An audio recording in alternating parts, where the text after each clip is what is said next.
पैसे भी थे उसमें, ऐसा ही है? देखने से तो लग रहा है कि तुम पूरी कोशिश कर रहे हो कि जितना पैसा भी समेट सको समेट लो। जब तक नसरीन मेरा नुकसान जो किया है उसकी भरपाई नहीं करेगी, मैं उसकी जान नहीं छोड़ूंगा।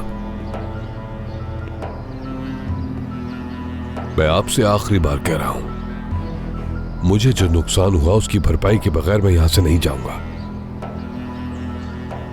लेकिन जहां तक मैं समझ पा रहा हूं, तुम वो पैसे भी लेना चाह रहे हो जिन पर तुम्हारा कोई हक नहीं है।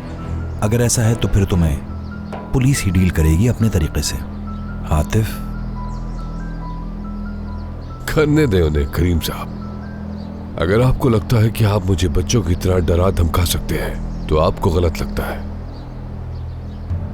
क्या मैंने कभी आप पर जोर दिया? कभी आपके घर में घुसने की कोशिश की? या कभी मैंने आपको रोका हो बात करने के लिए? हाँ, मैं तो वैसे ही सड़कों पर घूमने वाला आवारा आदमी हूं।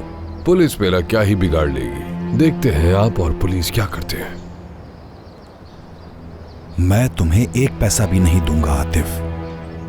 तुमने एक लड़की को अगवा किया और तुम्हें लगता है कि मैं इसके बदले तुम्हें इनाम के तौर पर पैसे दे दूंगा? हाँ,